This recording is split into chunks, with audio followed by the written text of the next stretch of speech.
දැන් අපි බලමු කොහොමද දැන් මේ මලට අපි හතරැස් කොටුවක් වගේ ඒ කොටස ගොතා ගන්න කියලා. මේ ඔයාලට පේනවා ඇති මෙතන තියෙන මේ මං ගොතලා අවසන් කරපු එක. ඒකේ අපි බලමු දැන් මේ වටේ රෝස පාටින් තියෙන කොටස ගොතා ගන්න. දැන් මුලින්ම මං ගත්තේ මේ පාට. ඒකත් මං ගත්තේ කොටන් යාන් එක.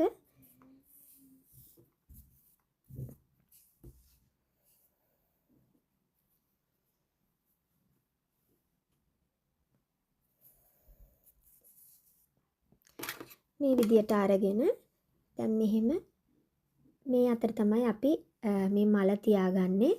මල මේ අතර තියන් මේ විදියට මල් පෙත්ත නමලා ඔයාලා කරන්න ඕනේ මෙන්න මෙතනින් පටන් ගන්න ඕනේ මෙහෙම. අපි දැන් මේ අර ගොතාගත්තු වටේට ගොතාගත්තු ටික තියෙන්නේ ඒකෙන් මෙහෙම නමලා එතනින් තමයි මේ කටුව ඇතුල් කරන්නේ මේ විදියට. මේක මෙහෙම අපි තමන් කැමති පාටකින් අරගන්න මෙහෙම මේ විදියට මේකට සම්බන්ධ කරගන්නවා. සම්බන්ධ කරගෙන චේන් 3ක් ගොතන්න ඕනේ. 1යි 2යි 3යි. ඒක ගොතා ගන්න ඕනේ. ඊට පස්සේ ඔයාලා කරන්න ඕනේ මේකට ඩබල් ක්‍රොෂේ 3ක් ගොතන්න ඕනේ. අපි මේක ගණන් ගන්නේ එක ඩබල් ක්‍රොෂේ එකක් විදියට. ඒක නිසා ඩබල් ක්‍රොෂේ දෙකක් තමයි අපි මෙතනදී ගොතන්නේ.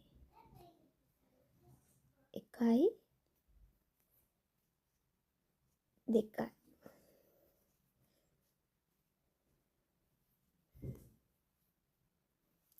එතකොට මේකත් එක්ක ඩබල් ක්‍රොෂේ 3යි.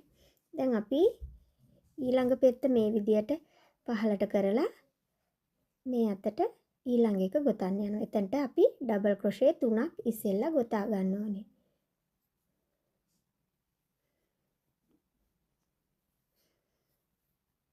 1යි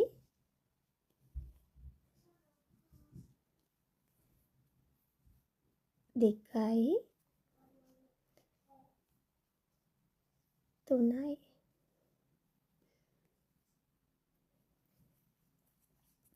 මේ විදියට අපි පළවෙනි එකට ඩබල් ක්‍රොෂේ 3ක් ගෙතුවා. 3ක් කියන්නේ අපි මේ චේන් එක ගණන් ගත්ත එකක් විදියට. එතකොට අපිට ගොතන්න තියෙන ඩබල් ක්‍රොෂේ 2යි. ඊළඟ එකට අපි ආයේ ඩබල් ක්‍රොෂේ 3ක් ගෙතුවා.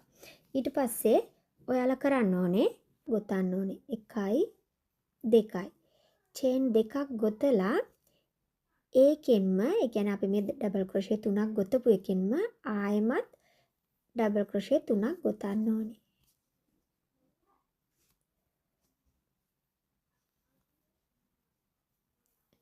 1යි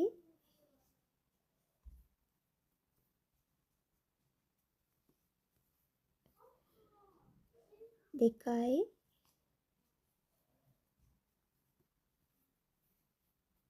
3යි. අපි කරේ පළවෙනි එකෙන් ඩබල් ක්‍රොෂේ 3ක් ගෙතුවා. ඊළඟ එකට ඩබල් ක්‍රොෂේ 3යි චේන් 2යි ඩබල් ක්‍රොෂේ 3යි. ඊළඟ එකට ඊළඟ එක කියන්නේ ඊළඟ පෙත්ත මේ විදියට පහත් කරලා ඊළඟ එකට ඒකට ඩබල් ක්‍රොෂේ 3ක් ගොතන්න ඕනේ.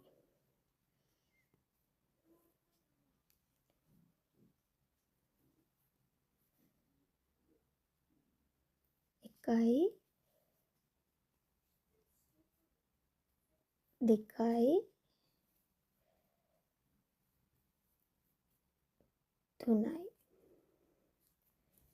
පළවෙනි එකට ඩබල් ක්‍රොෂේ 3යි දෙවෙනි එකට ඩබල් ක්‍රොෂේ 3යි චේන් 2යි ඩබල් ක්‍රොෂේ 1යි ඩබල් ක්‍රොෂේ 3යි ඊළඟ එකට ඩබල් ක්‍රොෂේ 3යි ඊළඟ එකට ඩබල් ක්‍රොෂේ 3යි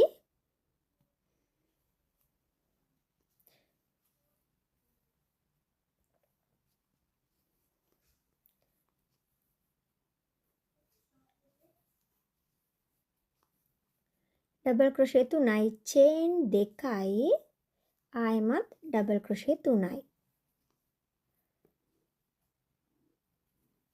1යි 2යි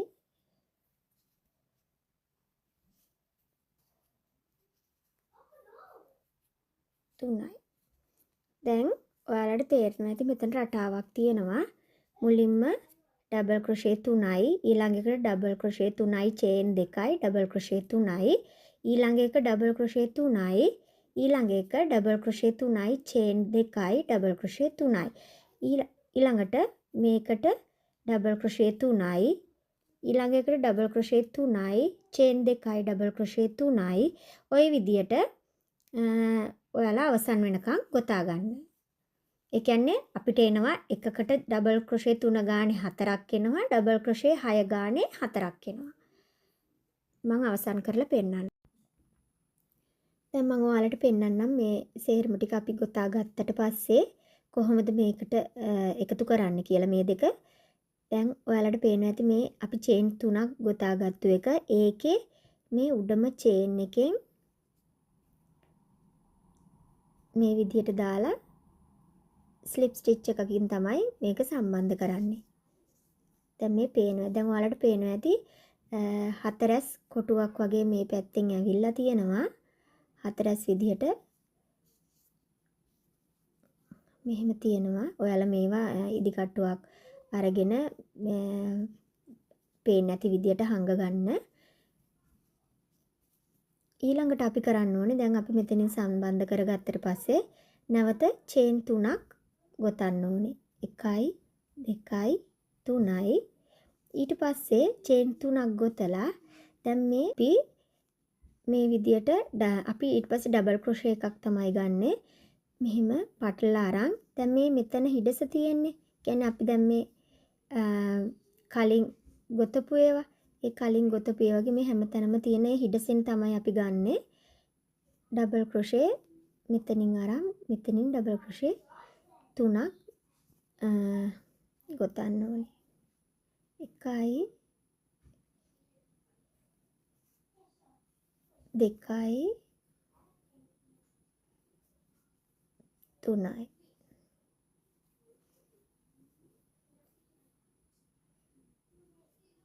ඩබල් ක්‍රොෂේ 3ක්. ඊට පස්සේ ඊළඟ තියෙන්නේ මෙතන. එතනින් ඊළඟට අපි ඩබල් ක්‍රොෂේ 3ක් ගොතනවා. 1යි 2යි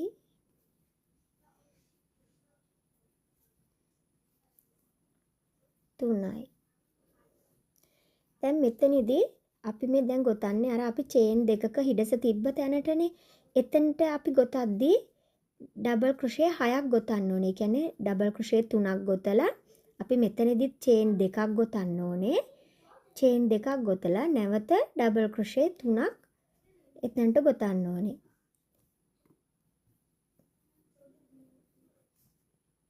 අනිත් තැන් වලට එහෙම කරන්නේ නැහැ. අපි කලින් පේලියේදී ඩබල් ක්‍රොෂේ 3ට අමතරව චේන් දෙකක් ගොතපු තැනට විතරයි ගොතද්දී අපි ඒකම තමයි මේ රටාවෙත් යන්නේ. ඒ විදියටමයි කරන්න ඕනේ. ඊළඟට තියෙන එක මෙතන හිඩස. එතනදී අපි ඩබල් ක්‍රොෂේ 3ක් විතරයි ගොතන්නේ. අපි චේන් දෙක ගොතාගන්නේ මුළු හතරට විතරයි. මෙතනදී ඔයාලට මේ රටාවම යන්න පුළුවන්. ඔයාලා කැමති ප්‍රමාණයක් වෙනකන් ඩබල් ක්‍රොෂේ 3යි. ඊළඟට ඊළඟ එකටත් ඩබල් ක්‍රොෂේ 3යි.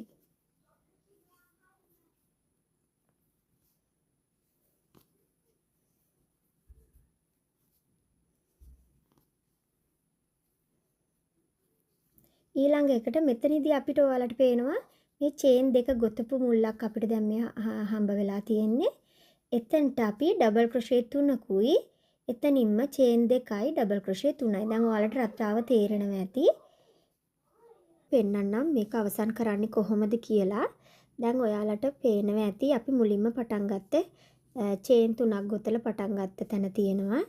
දැන් අපි කරන්න ඕනේ මෙතනදී මේක තමයි අවසානයේට අපි ගොතන්න ඕන තැන.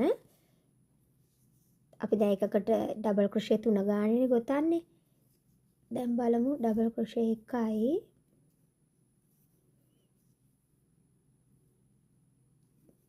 ඩබල් ක්‍රොෂේ 2යි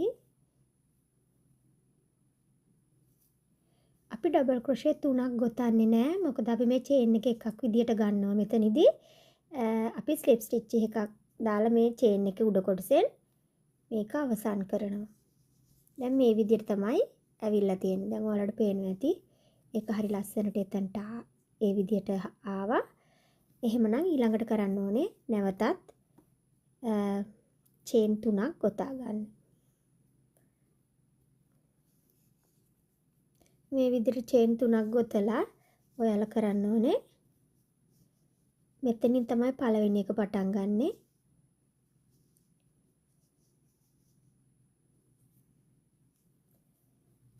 එකයි ඩබල් ක්‍රොෂේ එකයි. එතකොට මේ චේන් එකත් එක්ක ඩබල් ක්‍රොෂේ දෙකක් වෙනවා. ඊට පස්සේ ඩබල් ක්‍රොෂේ 3යි. ඒ කියන්නේ ඩබල් ක්‍රොෂේ දෙකයි චේන් එකයි කියන්නේ 3ක් විදිහට තමයි අපි ගණන් ගන්නෙ. ඊට පස්සේ ඊළඟ එක. ඒකට ඩබල් ක්‍රොෂේ 3යි.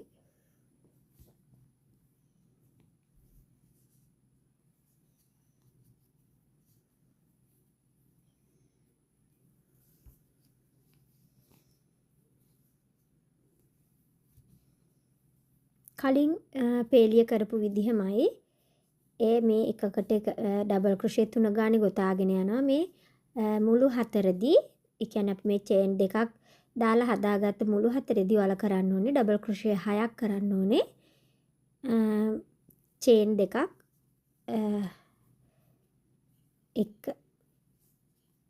එකයි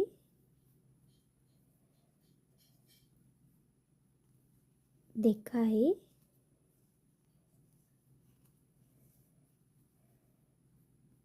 තුනයි. දැන් අපි මෙතන මේ චේන් දෙකක් දාලා හදාගත්තු මුළු කොටසක්නේ තියෙන්නේ. ඒක නිසා අපි නැවතත් මෙතනටත් චේන් දෙකක් යොදා ගන්න ඕනේ. චේන් දෙකක් දාලා ඊට පස්සේ ඩබල් ක්‍රොෂේ 3ක් ගොතන්න ඕනේ.